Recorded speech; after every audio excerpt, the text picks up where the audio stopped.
Explain చేస్తాను.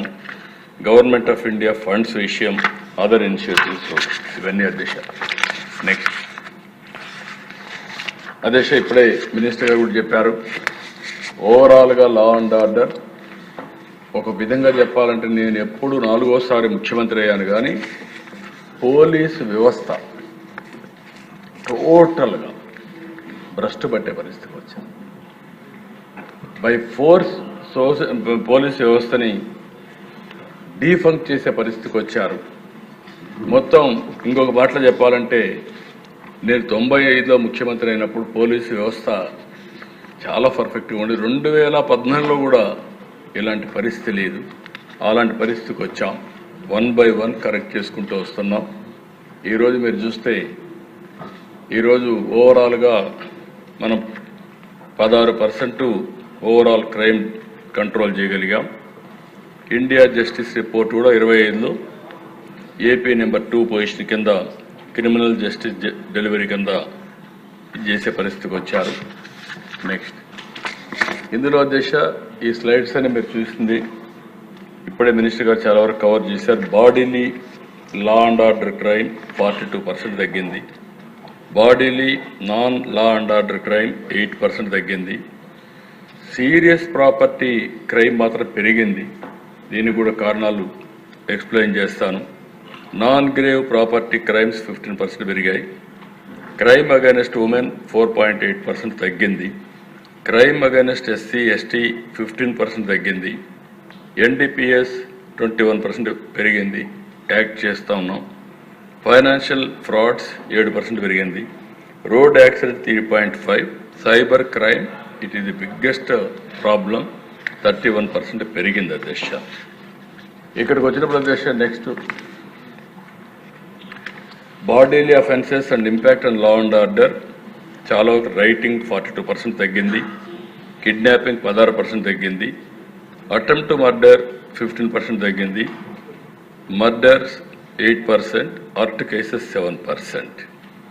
ఇవన్నీ కూడా చూసినప్పుడు చాలా వరకు కంట్రోల్ చేయగలుగుతున్నాం. కానీ ఈరోజు మనం గుర్తుపెట్టుకోవాల్సింది, నేను ముందే చెప్పాను, నేను రాజకీయాలు చూశాను.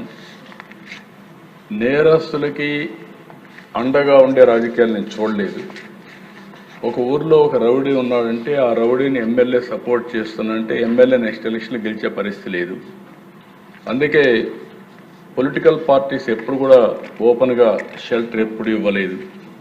అలాంటిది ఈరోజు నేర ప్రవృత్తి కలిగిన వాళ్ళే రాజకీయాలకు వచ్చేసే పరిస్థితికి వచ్చారు. ఇది చాలా డేంజర్. నేను ఎన్నోసార్లు చెప్పాను. ఈరోజు మీరు గుర్తుపెట్టుకోవాల్సిన అవసరం ఉంది. ఎవరైతే ఇలాంటి వ్యక్తులు రాజకీయాలకు వచ్చి రాజకీయ షీల్డ్లో ముసుగులో ఇలాంటి పనులు చేసినప్పుడు ముందు ముసుగు తీయాలి, రాజకీయ ముసుగు. తర్వాత నేరస్తులుగా డీల్ చేయాల్సిన అవసరం ఉంది. అప్పుడే ప్రజలు కూడా మనల్ని కరెక్ట్గా అర్థం చేసుకుంటారు. ఆ ఎక్సర్సైజే ఇప్పటికి చేస్తున్నాం, ఇంకా చేయాల్సిన అవసరం ఉంది. ప్రాపర్టీ అఫెన్స్ మీరు ఒకసారి చూసినప్పుడు మర్డర్ ఫర్ గెయిన్ 8% పెరిగింది. డెకాయిటీ 15% పెరిగింది. రాబరీ 46% పెరిగింది.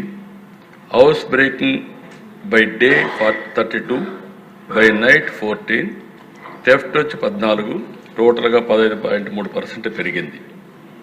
అయితే అధ్యక్ష ఇలాంటివి వచ్చినప్పుడు సమాజంలో కూడా నేను చూస్తున్నా, బంధువుల మధ్యలో కూడా డిఫరెన్సెస్, పంతాలు, పట్టింపులు, చాలా సమస్యలు వస్తున్నాయి. ప్రజల్లో కూడా దీన్ని ఒక పక్క అవేర్నెస్ క్రియేట్ చేయాలి, ఇంకొక పక్కన ఫర్మ్గా కూడా హ్యాండిల్ చేస్తే తప్ప ఇలాంటి అఫెన్సెస్ అని తగ్గే పరిస్థితి లేదు అధ్యక్ష.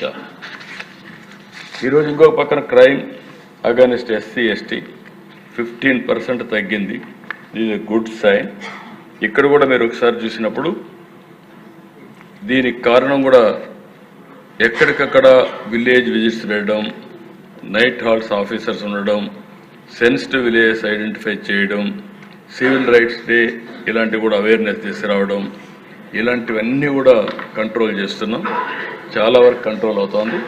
దీన్ని ఇంకా కూడా కంట్రోల్ చేసే అవకాశాలు ఉన్నాయి, కంట్రోల్ చేస్తాం అధ్యక్ష. రోడ్ యాక్సిడెంట్ మీరు ఒకసారి చూస్తే అధ్యక్ష 3.5% పెరిగింది. దీనిపైన నేను ఒకటే చెప్తున్నా, సీసీటీవీ కెమెరాలు పెడుతున్నాం, ఎక్కడికక్కడ సీసీటీవీ కెమెరాల నుంచి అనలిటిక్స్ తీసుకుంటున్నాం. బై అక్టోబర్ 30కి ఒక 40 పారామీటర్స్తో సీసీటీవీ కెమెరాల ఆధారంగా అలర్ట్స్ పంపిణీ కానీ ప్రివెంటివ్గా చేయడంగా జరుగుతాయి. స్పీడ్ ఎక్కువ పోయేవాళ్ళు కానీ, లేకుంటే సీట్ బెల్ట్ పెట్టుకోని వాళ్ళు కానీ, డ్రంక్ అండ్ డ్రైవ్ కానీ, రాంగ్ రూట్ కానీ ఫస్ట్ వార్నింగ్ కింద పంపిస్తాం. ఆఫ్టర్ దట్ బిల్లు కూడా పంపిస్తాం. ఇంకొకటి ఎక్కడ వీలైతే అక్కడ రోడ్ యాక్సిడెంట్లు జరగకుండా ముందుగానే ప్రివెంట్ చేయడానికి ఏమేం చేయాలనో అన్ని మార్గాలు చూస్తున్నాం. ఇది రియల్ టైం గవర్నెన్స్ కూడా మానిటర్ చేస్తుందని చెప్పి నేను మీకు తెలియజేస్తున్నా.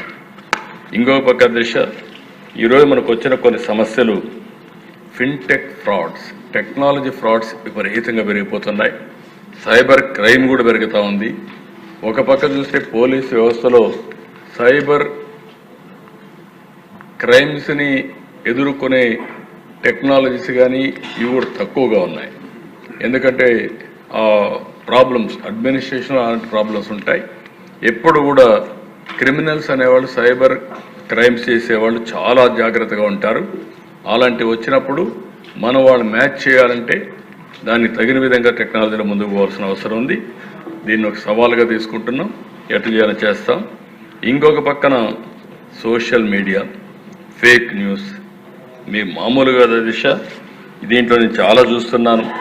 ఇటీవల ఓసారి నాలాంటి వాడికి నాకంటే డిసిప్లిన్గా ఉండలేరు అనుకుంటాను. నేను నిద్ర లేసినప్పటి నుంచి నిద్రపోయే వరకు నా పక్కన ఎవరు కూర్చుంటూ కూడా ఒకసారి ఆలోచించుకొని మాట్లాడుతూ ఉంటాను. అన్ని జాగ్రత్తలు తీసుకుంటే నా మీద కూడా జోక్స్ వేస్తారు, ఇష్టానుసారంగా పెడతారు. ఆర్గనైజ్డ్ గ్రూప్ ఒకటి ఉంది, పేటీఎం బ్యాచెస్ ఉన్నాయి, ఎక్కడో కూర్చుంటాడు. ఒక గంటగానే మనం ఏమారితే పెద్ద ఎత్తున వైరల్ చేసేస్తున్నారు ఫేక్ న్యూస్ అని. మళ్ళీ దానికి ఒక రబ్బర్ స్టాంప్ వేయాలి, ఇది ఫేక్ అని వేయాలి. వేసినా కూడా డ్యామేజ్ జరిగిపోయింది అధ్యక్ష. ఇలాంటి 1-2 కాదు, చాలా జరుగుతున్నాయి.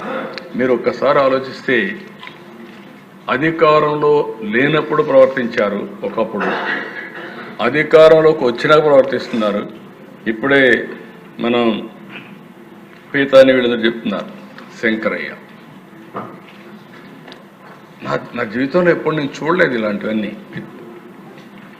ఆ వ్యక్తి నేను సీఎంగా ఉన్నప్పుడు ఆ రోజు ఆ సైట్లో ఆ వ్యక్తి ఉన్నాడు. తర్వాత నాకు వచ్చిన ఇన్ఫర్మేషన్ అది, నాకు ఐజీ ఉన్నాడు, ఇంటెలిజెన్స్ డీజీ ఉన్నాడు, ఆ రోజు ఉన్నాడు, ఇప్పుడు ఉన్నారు. మార్నింగ్ నిద్ర లేస్తే సాక్షి పేపర్లో, టీవీలో వివేకానంద రెడ్డి గుండెపోటుతో చనిపోయాడు.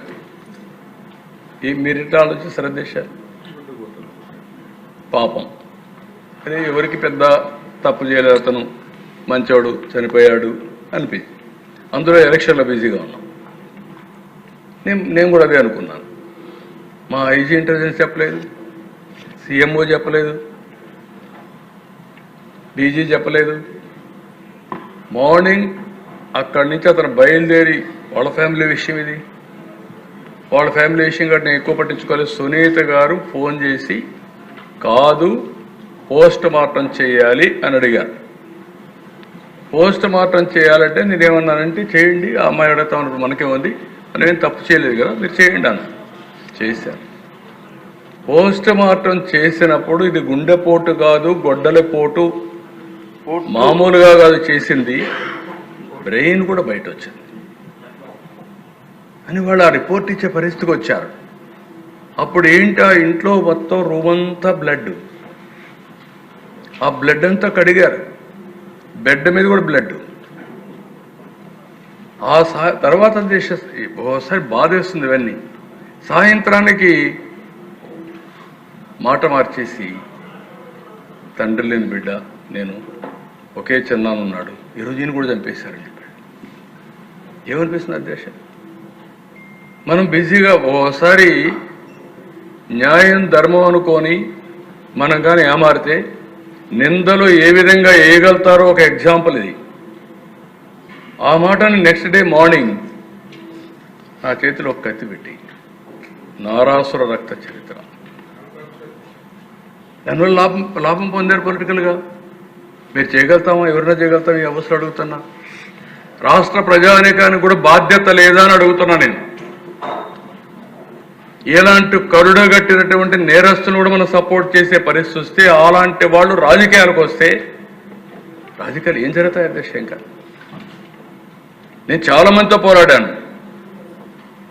కానీ నేరస్తులతో నేను ఎప్పుడు పోరాడాల? రాజకీయాలు నేరస్తుల్ని అసెంబ్లీలో ఎండగట్టాం, భయపడిపోయేవాళ్ళు. అలాంటిది ఇవన్నీ జరిగిన తర్వాత దిశ నిన్న శంకరయ్య అంటాడు, ఎంత ధైర్యం ఉండాలి దిశ. నాకు నోటీస్ పంపించాడు డెఫర్మేషన్. ఇప్పుడు ఆదినారాయణ రెడ్డి గారు మాట్లాడారండి.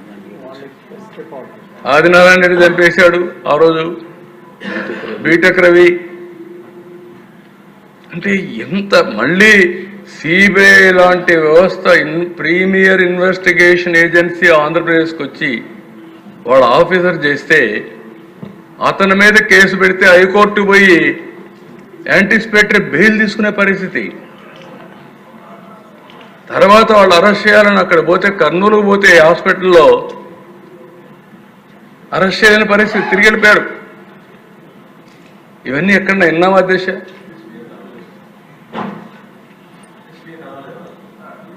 నా వల్ల కాదన్నాడు.